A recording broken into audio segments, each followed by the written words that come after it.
The chamber doors slammed shut behind me before I even reached my seat, and every eye in the room turned to look at me like I was already guilty. My name is Daniel Cross, and I was the last human allowed to speak before the Galactic Council on the day they decided to erase my entire species from the map of the known galaxy. The air in the chamber was thick and cold, the kind of cold that comes from machines, not weather. Above me, 100 alien delegates sat in floating chairs, arranged in circles within circles, their faces lit by pale blue light. Some of them had 4 eyes, some had none at all, just sensors woven into folds of gray skin. All of them were looking down at me.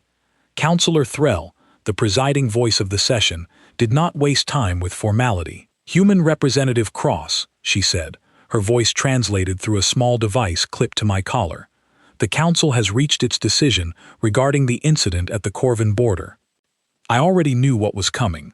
I had known for 3 days, ever since the closed session where the vote was taken without a single human present, but hearing it out loud, in that cavernous room, still hit differently than reading it in a report. "Effective immediately," Threll continued, "the planet designated Earth, and all territories, colonies, and citizens under human governance are permanently severed from the interstellar compact. No trade routes, no diplomatic contact, no access to shared technology, medical exchange, or defense cooperation. Humanity is exiled, forever."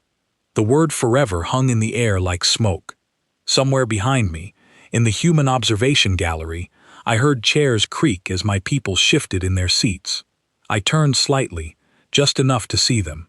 Laura Bennett, our chief negotiator, sat with her hands folded calmly in her lap. Nathan Voss, our military attaché, had his arms crossed, and there was something on his face that was not fear. Grace Holloway, the youngest member of our delegation, was actually smiling, not a small smile, a real one. I turned back to face the council, and I felt my own mouth do the same thing. I smiled. Counselor Threll's 4 eyes narrowed. She had expected pleading.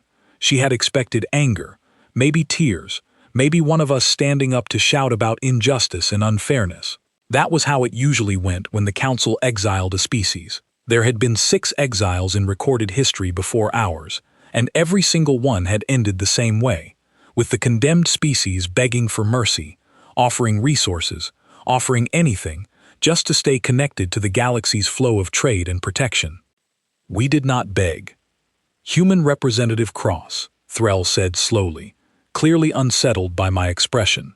"Do you understand the gravity of this decision? Earth will receive no further contact from any compact member, no supply ships, no allied fleets, no shared defense treaties. You will be entirely alone." "I understand," I said, "and you have nothing to say in response." I thought about my next words carefully, because I knew this moment would be remembered.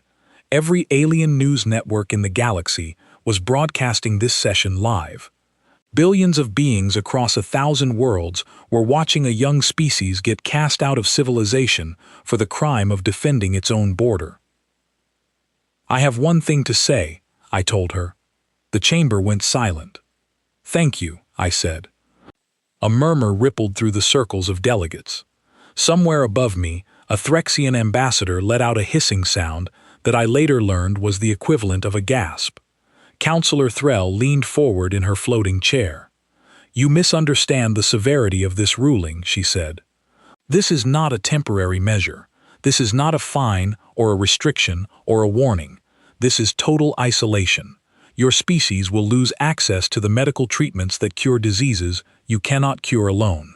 You will lose access to faster-than-light corridors maintained by compact engineers. You will lose protection from the Vex Dominion, whose fleets have already tested your borders twice this year. You will be cut off from everything that has allowed your species to grow for the past 40 years since first contact." "I heard you the first time," I said, "and I still say thank you." I could have explained everything right there. I could have told her that humanity had spent almost 2 decades quietly preparing for exactly this outcome, ever since the first time an alien delegate had called us primitive in a closed session that we were never supposed to hear about. I could have told her about the hidden shipyards built inside hollowed-out asteroids, about the self-sufficient farming colonies growing food without a single imported seed, about the research stations working around the clock on medicine that owed nothing to compact technology. But I didn't say any of that. Not yet. Instead, I stood up from my chair, buttoned my jacket, and gave the council a small, polite bow, the kind you give when a meeting has ended and there is nothing left to discuss.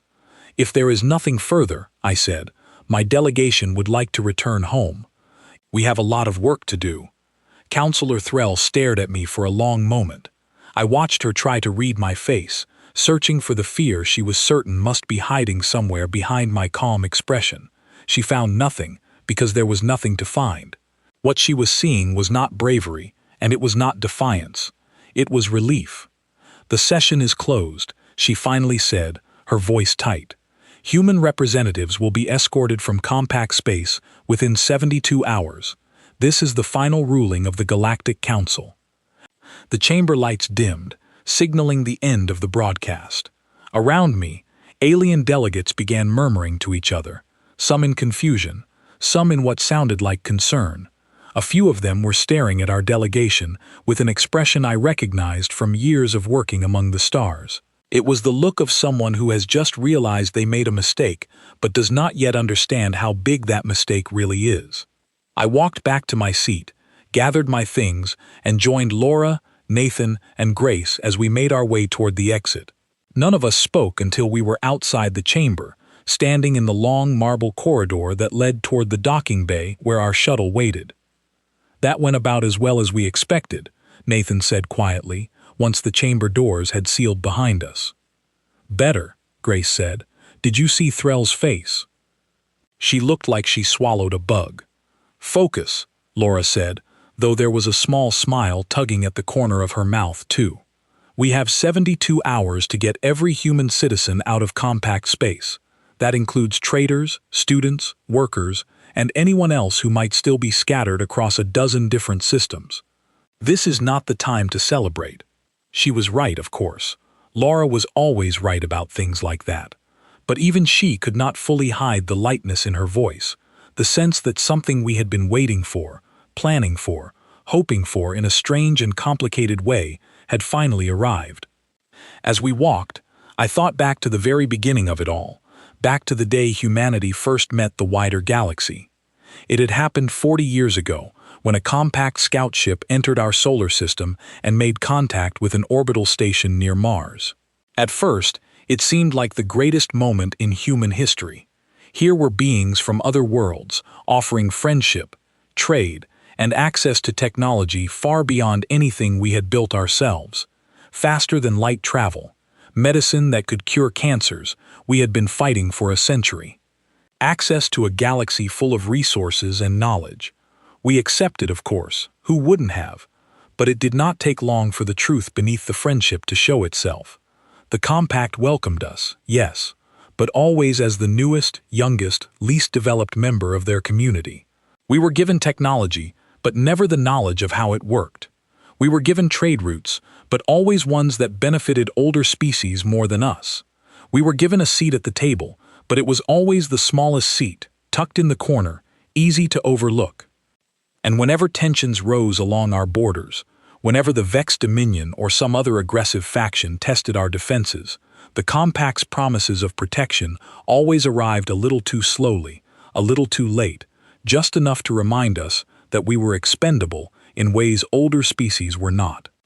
It was Laura's predecessor, a woman named Grace's own mother, who first proposed the idea that would come to define humanity's next 2 decades. If the compact would never truly accept us as equals, then we needed to prepare for the day they cast us aside entirely. Not out of anger, not out of rebellion, simply out of the quiet, practical understanding that a species treated as disposable should never depend entirely on those who see it that way. So we built, quietly, patiently, without ever telling the compact what we were doing. We built shipyards in the asteroid belts beyond Jupiter, hidden from compact survey routes by clever use of natural radiation fields that scrambled their sensors. We built farming colonies on moons the compact considered too barren to bother surveying, growing crops adapted from generations of careful engineering, needing no imported soil or seed. We built research stations focused entirely on human biology, human medicine, human technology, refusing to let our survival depend on formulas we did not fully understand. It took years. It took sacrifice. There were failures along the way, projects that collapsed, funding that ran dry, scientists who grew old and retired before seeing their work completed. But slowly, piece by piece, humanity built a version of itself that did not need permission from anyone to survive.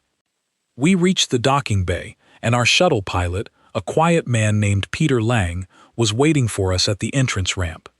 "Well?" he asked, though his expression told me he already knew the answer. "We're exiled," Grace said cheerfully. "Forever, apparently."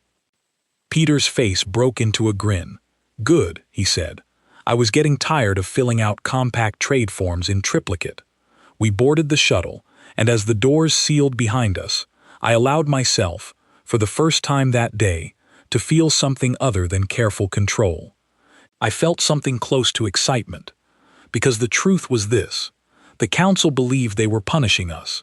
They believed exile was the harshest sentence they could hand down, a fate worse than any battle or blockade. They believed that cutting humanity off from the galaxy would leave us weak, isolated, and desperate. They had no idea that we had been preparing for this exact moment since before most of the delegates in that chamber had even been assigned to their posts. They had no idea that somewhere far beyond the reach of compact survey ships, our hidden shipyards were already humming with activity. Our farms were already feeding millions without a single imported grain. Our scientists were already curing diseases the compact had told us we would never understand on our own. They thought they were casting us into darkness. What they didn't understand was that we had already built our own light. As the shuttle pulled away from the station and the vast, glittering shape of the compact capital fell away behind us, I looked out the window at the stars and thought about everything still ahead.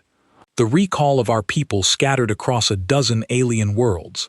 The quiet panic that would soon spread through compact markets once they realized how much they depended on human labor and human innovation. The Vex Dominion, watching from the shadows, likely already calculating whether an exiled, isolated Earth might finally be an easy target. There was a great deal of work to do, and very little time to do it. But for now, in this quiet moment between one chapter of our story and the next, I let myself smile again, the same smile that had confused an entire chamber of alien delegates only minutes before, because they had declared Earth exiled forever. And humanity had only smiled because we knew something the Council did not. We had never truly needed them at all. The message arrived on my personal comm unit exactly 40 minutes after we left compact space, and it was only one line long: 94,312. That was the number of human citizens still scattered across compact worlds, and we had 71 hours and 20 minutes left to bring them home. I sat in the small briefing room aboard our transport ship, staring at that number, while Laura Bennett pulled up a star map on the holographic display in front of us. Dozens of glowing points scattered across a web of star systems, each one representing a cluster of human workers, students, traders, or diplomats who had built lives among the very people who had just cast us out. "We prepared for this," Laura said, though her voice had lost some of its earlier calm. "We have recall protocols, we have transport ships standing by, but 94,000 people is not a small number, and some of these systems are 11 days away at best speed. Then we start with the ones we can't afford to lose," Nathan Voss said, leaning over the display. His finger traced a cluster of lights near the edge of compact space. "The Halvorn shipyards. We have almost 600 engineers working there on contract, people who understand propulsion systems the rest of the galaxy doesn't fully grasp yet. If the compact realizes what those engineers know before we get them out, this could get complicated." I thought about a woman named Ellie Marsh, one of those engineers, someone I had met years ago during an early training exchange. She had a sharp mind and an even sharper sense of humor, and the last I had heard, She was leading a team that had quietly redesigned an entire class of compact cargo engines to be 40% more efficient. The compact did not know that the redesign had come from a human. They believed it had come from their own research division. Ellie had let them believe it, because it made her job easier and her position safer. Now she had less than 3 days to get out. We split the recall into waves. The first wave targeted critical personnel, engineers, scientists, and anyone whose skills or knowledge could not be allowed to fall under closer compact scrutiny. The second wave targeted larger population centers, places where hundreds or thousands of human workers had settled over the years, drawn by trade opportunities the compact had originally encouraged before regretting how good we turned out to be at exploiting them. The third wave targeted scattered individuals, students, travelers, and small business owners who needed to be found one at a time. I was assigned to lead the recall effort at Halvorn, partly because of my history there, and partly because Nathan believed my calm reputation with compact officials might smooth over what was likely to be a tense extraction. The shipyards at Halvorn were built into the side of a massive orbital ring, a marvel of compact engineering that had taken nearly a century to construct. When our transport ship docked, I could already tell something had shifted. The usual friendly chatter over the comm channels was gone, replaced by clipped, formal exchanges. A Halvorn dock supervisor named Corin Vase met us at the airlock. His 4 arms crossed in a gesture I had learned meant discomfort among his species. "You received the ruling," I said, before he could speak. "The entire ring received the ruling," Corin said. "It has caused considerable disruption.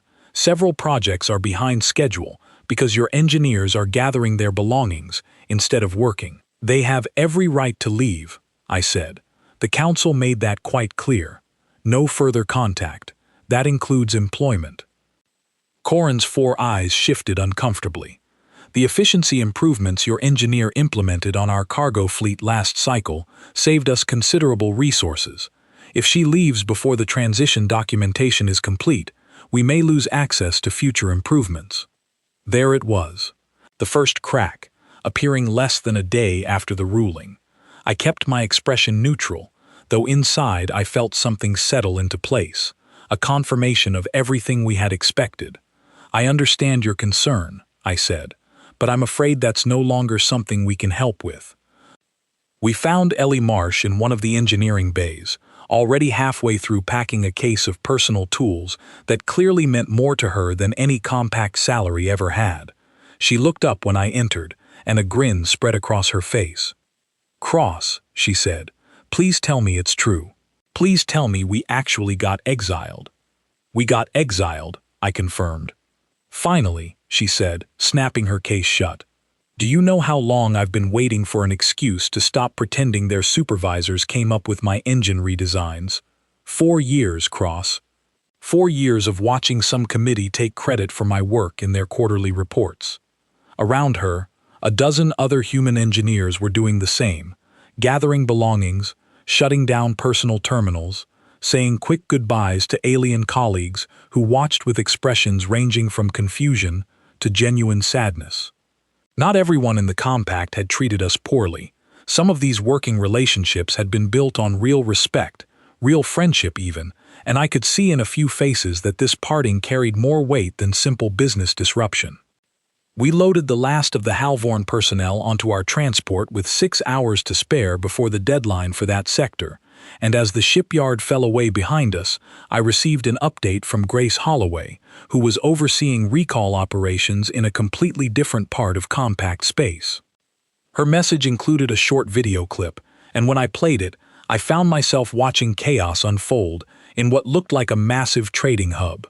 Alien merchants were shouting at each other across crowded market floors, some pointing angrily at empty booths where human traders had once operated, others frantically trying to renegotiate contracts before their human business partners disappeared entirely. "You would not believe how much of the produce market on Calvis Station depended on human traders," Grace's message read. "Half the food distribution network is scrambling because our people ran the logistics for 3 major supply chains. Nobody realized how much weight we were quietly carrying until we started pulling it away."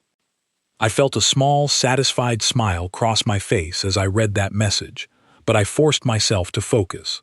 There was still far too much work left to do. Over the next 2 days, our recall operation moved through compact space like a careful, coordinated retreat, though it rarely felt like retreat to those of us carrying it out. It felt more like a long exhale, a slow release of tension that had been building for decades. Human traders closed their shops. Human engineers handed off unfinished projects with polite professional notes explaining that continued cooperation was no longer possible under compact law. Human students packed up dormitory rooms at alien universities, some of them leaving behind friendships that had genuinely mattered, saying goodbye to alien classmates who did not fully understand why their governments had chosen this moment to sever ties with a species that had quietly become essential to so many corners of galactic life. The most difficult recall came on the final day, when Nathan Voss contacted me from a remote research outpost near the edge of compact space, his voice tight with urgency. "We have a problem," he said. "There's a group of 11 human scientists working on a joint medical research project at Thessaly Station, groundbreaking work on a treatment for a degenerative illness that affects several compact species. The station administrator is refusing to release them, claiming the research is too valuable to interrupt." "Refusing how?" I asked. "He's invoking an old research contract clause that requires 90 days' notice before personnel can be withdrawn from active projects," Nathan said. "He's trying to use compact law against the exact ruling that's supposed to cut us off from compact law entirely." I felt a flash of something sharper than my usual calm, though I kept my voice level. "Get me a direct line to the station administrator." The conversation that followed was tense, but ultimately simple. I reminded the administrator, a stern-looking being named Director Oskil, that the Council's ruling explicitly voided all existing contracts, agreements, and legal obligations between humanity and compact members, effective immediately. There was no clause, no loophole, no research exception that could override the Council's own words. Director Oskil resisted for nearly 6 hours, and I began to worry we would need to consider options we had hoped to avoid. But eventually, faced with the reality that continuing to hold human citizens against their will could be seen by other compact members as a violation of the very ruling he claimed to be following, he relented. The 11 scientists were released with barely 12 hours to spare before the deadline. As our transport carried them away from Thessaly Station, one of the scientists, a soft-spoken woman named Mira Ashford, sat across from me in the passenger cabin, staring out the window at the shrinking shape of the research facility behind us. "We were close," she said quietly. "So close to finishing the treatment. It would have helped millions of people across a dozen species." "I'm sorry," I said, and I meant it. Not every part of this exile felt like victory. Some parts felt like genuine loss, threads of cooperation and shared purpose being cut, even when they had been doing real good in the galaxy. "Don't be," Mira said, surprising me. "I've been working on independent versions of that same treatment on the side for the past year, using research methods that don't rely on compact biological databases. It's slower going alone, but it's ours. Every discovery, every breakthrough will belong to us, instead of being filed under some compact research division that barely acknowledges human contributions." I nodded slowly, understanding the deeper truth behind her words. This was the real shape of what humanity had built over the past 2 decades. Not just hidden shipyards and secret farms, but a quiet, patient independence in every field that mattered: medicine, engineering, agriculture, research, built by people like Mira and Ellie who had grown tired of watching their work get absorbed into a system that never fully valued them.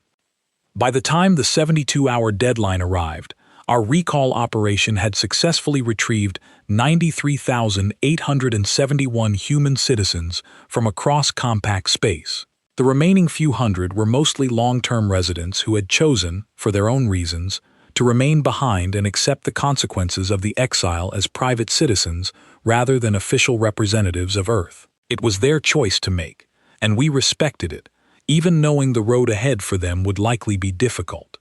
As our final transport ship crossed the boundary line marking the edge of compact space, a quiet cheer went up through the passenger cabin.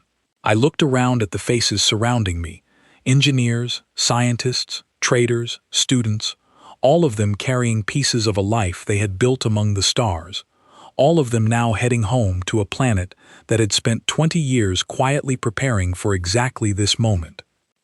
Grace Holloway found me near the observation window, watching the last shimmer of compact space fade behind us. "You know," she said, "back at the council chamber, when Threll made her big announcement, I really thought some of the older delegates understood what they were doing. I thought maybe they had some idea what happens when you cut away the parts of a system that are quietly holding everything else together." "They didn't," I said, "and they still don't, not yet. When do you think they'll figure it out?" I looked out at the vast darkness ahead of us, the empty stretch of space between compact territory and the edge of human-held systems, and beyond that, the quiet, patient shipyards and farms and research stations that had been waiting for this exact day for 20 long years. "Soon," I said. "Very soon." Behind us, the galaxy we had just been cast out of was already beginning to feel the shape of everything it had lost. Ahead of us lay a homecoming that would prove, in ways the Council could never have predicted, that exile was not the punishment they believed it to be. It was, in every sense that mattered, the beginning of something we had been building toward our entire lives. 4 months after the ruling, I stood on the observation deck of Earth's orbital defense station, watching a single, unmarked shuttle approach our perimeter without clearance, and I already knew who was inside before the comm officer even confirmed it. "Sir," the officer said, her voice tight with confusion, "it's requesting an emergency audience. Says it's carrying a former compact trade envoy. Says his name is Ambassador Renlo Vex, and he's asking for you by name." I remembered Renlo Vex, though not fondly. He had once been one of the Compact's most confident trade officials, a smooth-talking negotiator who had spent years securing favorable deals for his home system at humanity's expense, always with a warm smile and a firm handshake that meant nothing at all. The last time I had seen him, he had told our delegation, quite plainly, that humanity should be grateful for whatever scraps of technology the Compact chose to share with us. Now here he was, alone, unmarked, requesting permission to land on a planet that was legally forbidden from having any contact with him whatsoever. "Let him land," I said, "but make sure he understands this changes nothing about our legal status. We are simply choosing, as free and independent people, to hear him out." The shuttle touched down on a private landing pad an hour later, and when the doors opened, I almost didn't recognize the man who stepped out.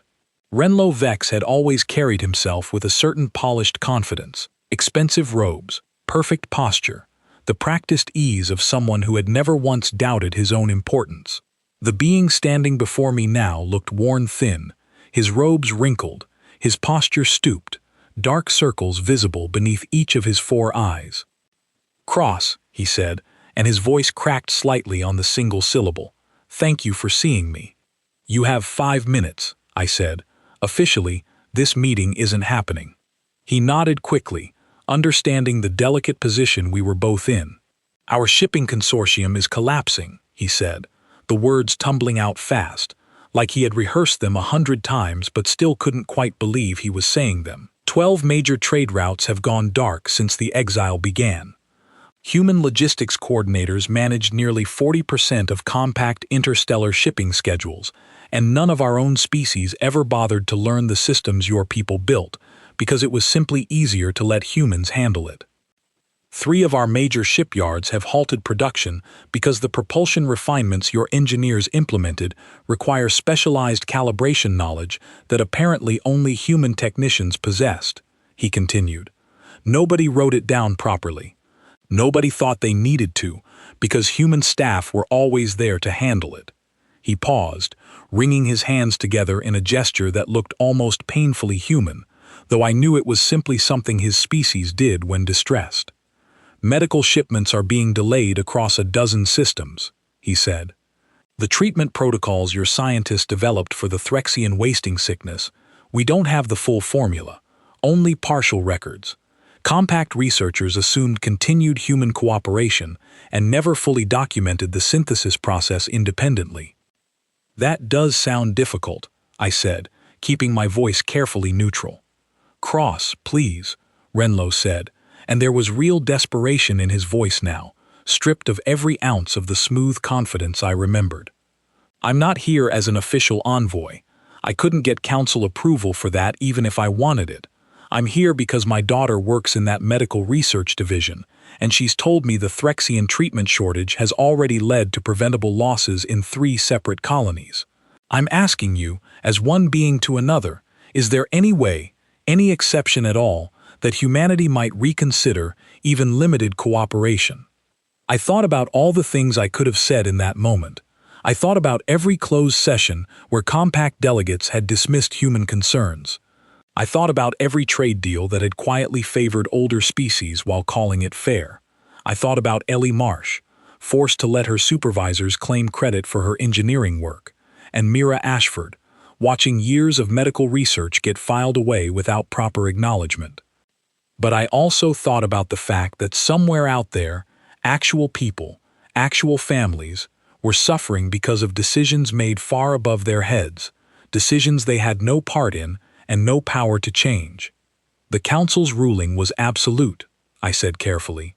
No exceptions, no limited cooperation, no partial reinstatement. Those were the council's own words, delivered to us without a single request for our input.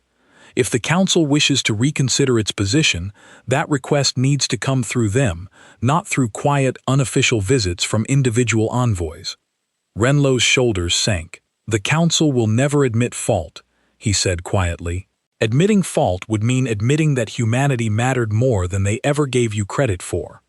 Then I suppose the situation will continue as it is, I said, and though my voice remained calm, I felt the weight of everything unfolding across the galaxy settle into the room between us. He left an hour later, his unmarked shuttle disappearing back into the stars, and I stood on that landing pad for a long time afterward, thinking about the strange shape of what we had built. Over the following weeks, reports continued arriving from across the galaxy, carried to us through the small network of independent traders and neutral observers who still maintained loose contact with human systems despite the official exile. The picture they painted was consistent, and it was exactly what our projections had predicted.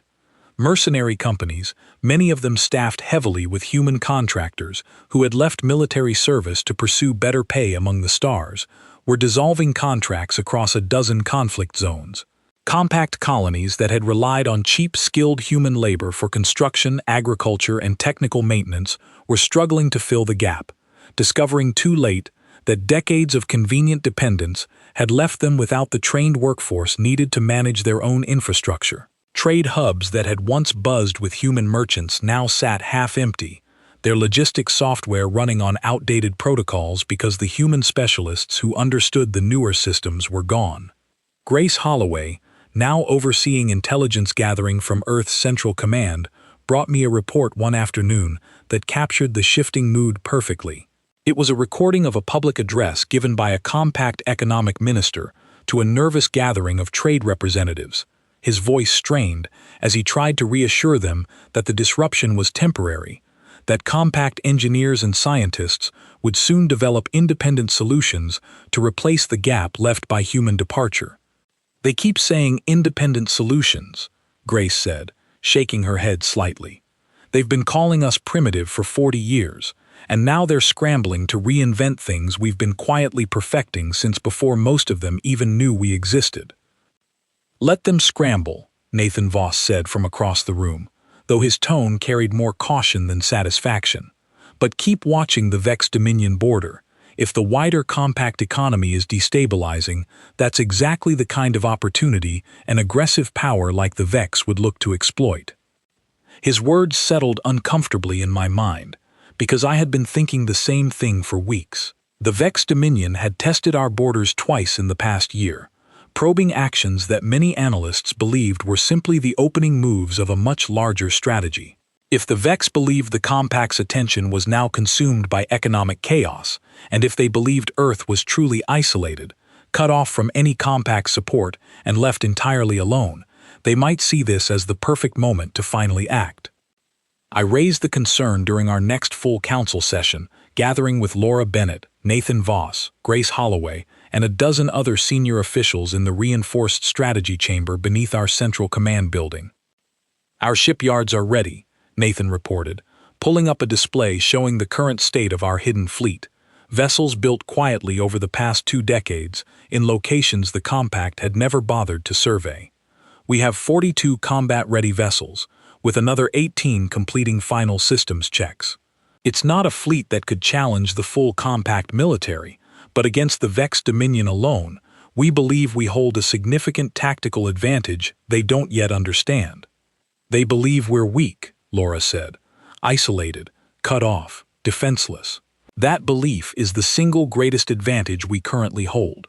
I looked around the room at the faces of people who had spent years, in some cases their entire careers, preparing quietly for exactly this kind of moment.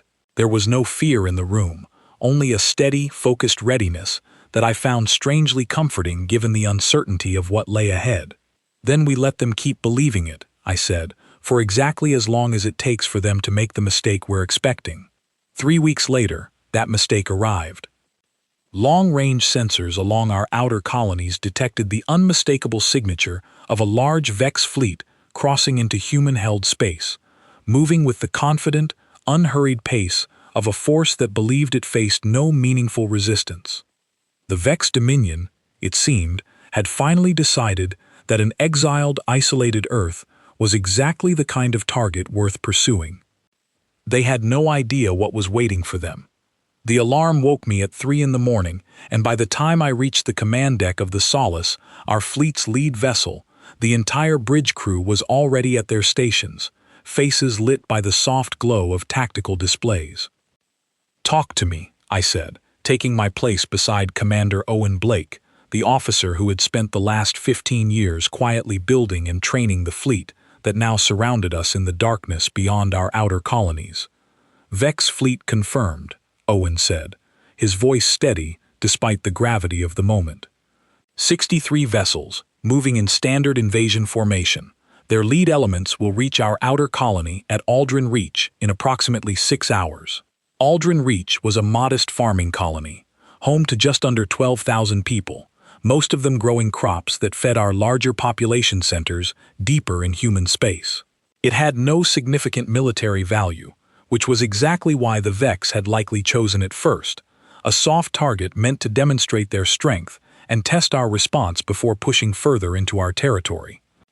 "They still believe we're exactly as weak as the Council's ruling implied," Laura Bennett said, over the secure comm channel from Earth, her voice calm but focused.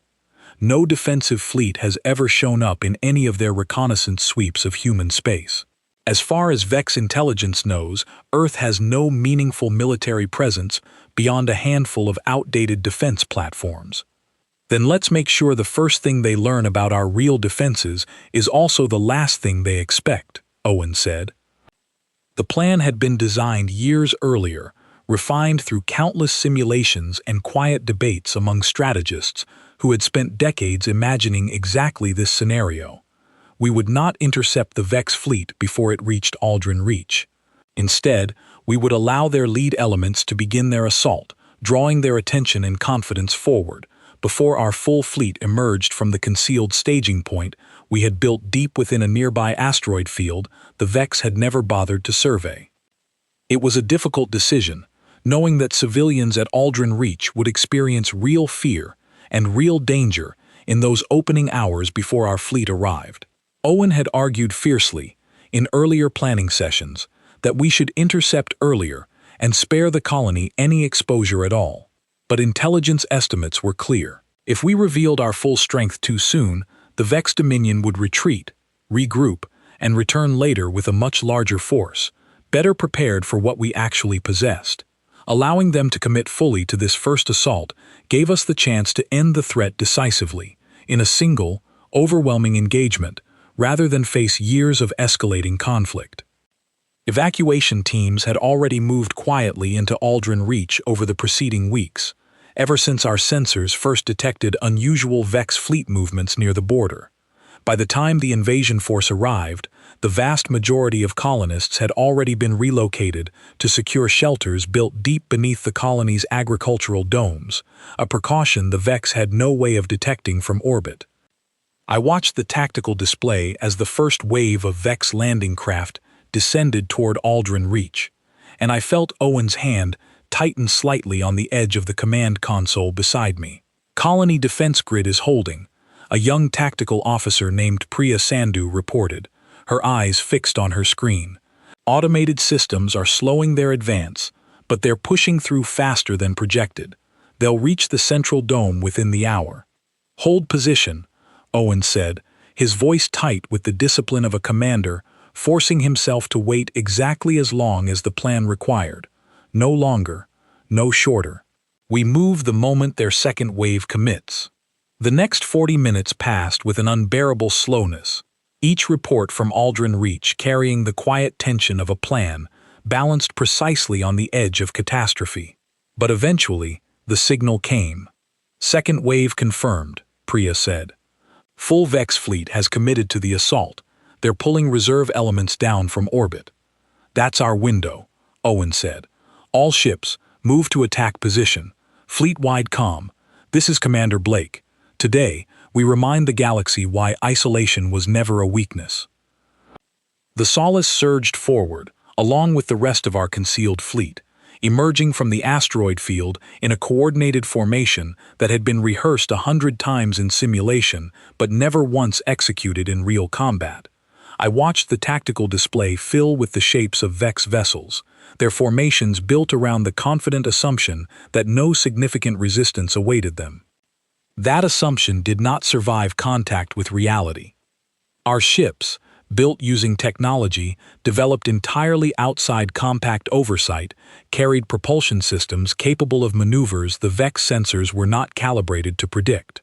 Where Vex tactical doctrine assumed standard approach vectors based on decades of studying compact fleet behavior, our vessels moved in patterns that confused their targeting systems in the opening moments of the engagement, buying us crucial seconds that proved decisive. I will not pretend the battle that followed was without cost. War, even one fought in the vast emptiness of space, carries weight and consequence that no amount of tactical advantage can fully erase. We lost 3 vessels in the opening exchange, their crews performing the difficult, necessary work of drawing enemy fire away from more vulnerable elements of our formation. I felt every one of those losses reported to the bridge like a small, sharp pressure against my chest, a reminder that even a carefully planned victory carries real weight behind it. But our advantage held. Vex commanders, trained to expect predictable compact-style engagements, struggled to adapt their tactics in real time against a fleet using entirely unfamiliar strategies. Our disabling weapons systems, designed specifically to neutralize enemy vessels without unnecessary destruction, methodically stripped away the Vex fleet's ability to continue their assault, targeting propulsion and weapons systems while minimizing loss of life on both sides wherever tactically possible. 2 hours into the engagement, the Vex fleet commander made the decision that would end the battle entirely. Rather than continue an assault that was clearly failing against defenses they had never anticipated, he ordered a full retreat, his surviving vessels breaking formation and scattering back toward Vex territory as quickly as their damaged systems allowed. "They're pulling back," Priya reported, and I heard something close to disbelief in her voice. "All remaining Vex vessels have broken formation. They're retreating." A quiet cheer rippled through the bridge, though Owen Blake kept his expression carefully controlled, the discipline of a commander who understood that victory in one engagement did not mean the larger conflict was over.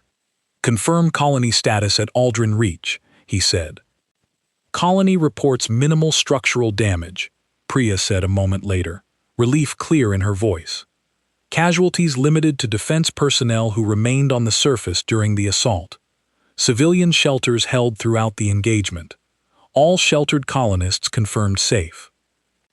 I closed my eyes for a moment, feeling the tension of the past several hours finally begin to release from my shoulders. It was not a perfect victory. No battle ever truly is, but it was, in every practical sense, exactly the outcome we had planned and hoped for. What none of us fully anticipated, however, was how quickly word of the engagement would spread across the wider galaxy. Neutral trading vessels operating near the border had witnessed portions of the battle from a distance, their long-range sensors capturing enough detail to piece together a rough account of what had happened. Within days, that account had spread through independent news networks across a dozen systems, eventually reaching compact space itself, despite the official exile that was supposed to prevent any information from flowing between our two societies. Grace Holloway brought me a compiled summary of the reaction 3 days after the battle, and I read through it with a growing sense of quiet satisfaction. Compact analysts, it seemed, were struggling to explain how an isolated, exiled species with no access to compact technology or shared defense cooperation had successfully repelled a full-scale Vex invasion fleet, and done so with tactical sophistication that many military experts considered years ahead of anything the compact itself currently fielded. "They're calling it impossible," Grace said, a small smile playing at the corner of her mouth. "Several compact military commentators are suggesting the reports must be exaggerated, because their own analysis says an isolated Earth simply shouldn't possess this level of independent technological development." "Let them keep believing whatever helps them sleep at night," Laura Bennett said, joining us in the briefing room with a fresh report in hand. "The truth will become clear soon enough." "How soon?" I asked. Laura set the report down in front of me, and I saw the header immediately. It was a formal request, submitted through the small network of neutral intermediaries who still maintained loose contact between our two societies, asking for an emergency session between human representatives and the Galactic Council. "They want to talk," Laura said. "The council that declared us exiled forever, 4 months ago, in front of the entire galaxy, is now asking for a private meeting." I looked up at her, and for the first time since that day in the Great Chamber, I allowed myself to feel the full weight of everything we had built finally settling into place. "Then I suppose," I said slowly, "we should let them talk." Somewhere beyond our borders, the Vex Dominion was already retreating in confusion, and somewhere deep within compact space, an entire galaxy that had once dismissed us as primitive and expendable was beginning, for the very first time, to understand exactly what they had thrown away. The Great Chamber looked exactly the same as it had 4 months earlier, the same floating chairs arranged in circles within circles, the same pale blue light washing over rows of alien delegates, but the atmosphere inside had changed completely, and I could feel the difference the moment our delegation walked through the doors. This time, nobody looked at us like we were guilty of anything. Laura Bennett walked beside me, her posture as composed as ever, while Nathan Voss and Grace Holloway followed close behind. Behind us, in the human observation gallery, sat a much larger delegation than before, engineers, scientists, and military officers who had been invited specifically because the Council had requested their presence for this session, a small but significant detail that told me everything about how much things had shifted. Councillor Threll presided over the session once again, though her expression carried none of the cold confidence I remembered from our last meeting in this room. She looked tired, and beneath that tiredness, something that might have been genuine concern. "Human Representative Cross," she said, her voice measured and careful in a way it had not been before. "Thank you for accepting this invitation to reconvene." "We're happy to discuss whatever the Council wishes to discuss," I said. "Though I want to be clear from the outset that humanity considers itself under no obligation to attend this session. We are here voluntarily, as an independent people choosing to engage with the Council on our own terms." A murmur passed through the gathered delegates, and I saw several of them exchange glances, clearly uncomfortable with the shift in power that my simple statement represented. 4 months earlier, humanity had stood before this chamber as a species awaiting judgment. Now we stood here as something else entirely, an equal, or perhaps, judging by the nervous energy in the room, something even more significant than that. The Council has spent considerable time reviewing recent events, Threll said, choosing her words with obvious care. The engagement at what your people call Aldrin Reach has raised serious questions about the accuracy of our previous assessments regarding human technological capability. That's one way to describe it, Nathan Voss said quietly beside me, though not quietly enough to avoid the sharp look Threll shot in his direction. Counselor Threll, I said, redirecting the conversation before tensions could escalate unnecessarily. Perhaps it would help if I simply explained what actually happened over the past 20 years, since the Council seems to be operating with a great deal of incomplete information. Threll hesitated, then gave a slow nod. Please. I took a moment to gather my thoughts, aware that every word I spoke in this chamber was being broadcast live across 1,000 worlds, just as it had been 4 months earlier when the Council had declared our exile. 22 years ago, I began, a group of human scientists, engineers, and policymakers came to a difficult realization. Despite decades of what the Compact called friendship and cooperation, humanity was never truly treated as an equal member of this community.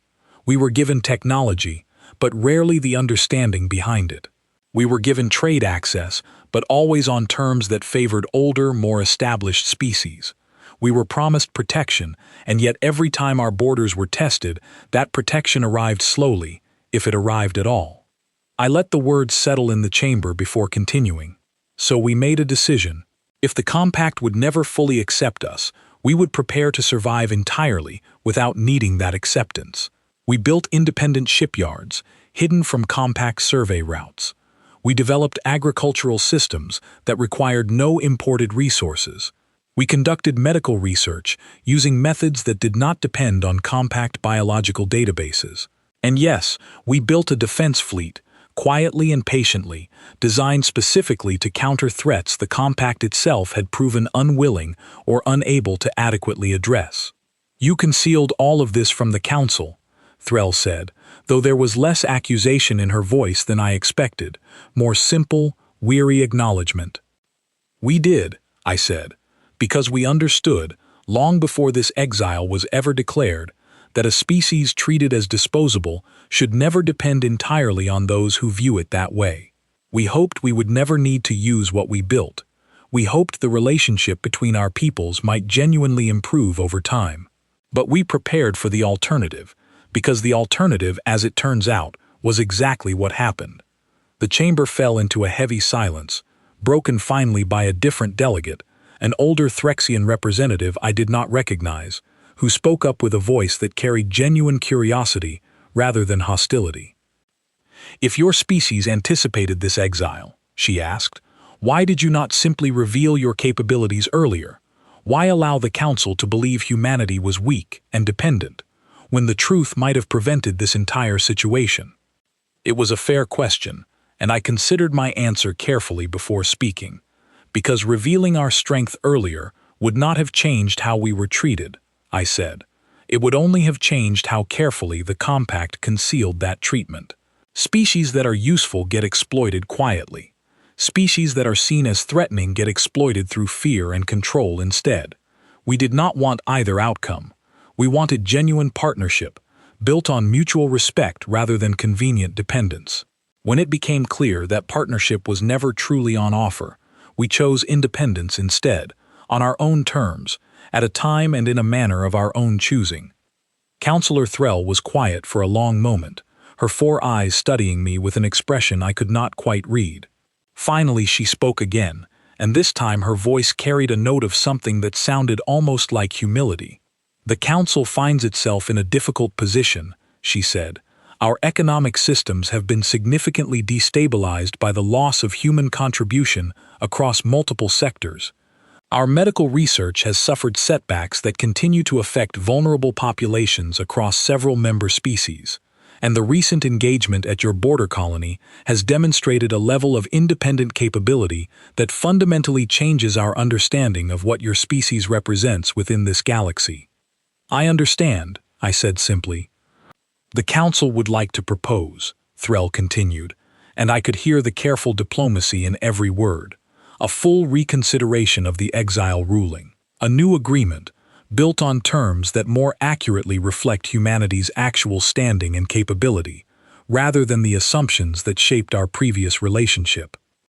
I glanced back at Laura Bennett, and she gave me a small, almost imperceptible nod, a signal we had discussed and prepared for long before this session ever began. "Counselor Threll," I said, "humanity appreciates the Council's willingness to reconsider its position. But I want to be honest about something important. We did not come here today seeking reinstatement into the compact as it previously existed. We are not desperate for the trade routes, or the shared technology, or the diplomatic status we once had. We built something over the past 20 years that stands entirely on its own, and we are genuinely proud of what that independence has allowed us to become." Threll's expression shifted slightly, something between surprise and concern. "Then what does humanity want from this session?" "Clarity," I said. "If the compact wishes to establish a new relationship with humanity, it will need to be a relationship between equals, built on terms we help negotiate, rather than terms handed down to us from above. It will need to include genuine acknowledgement of the contributions humanity has made across compact space over the past 40 years, contributions that were rarely credited properly at the time. And it will need to include real, enforceable protections against the kind of casual exploitation that characterized our previous relationship. Protections with actual consequences if they are violated, rather than promises that evaporate whenever it becomes politically convenient to ignore them."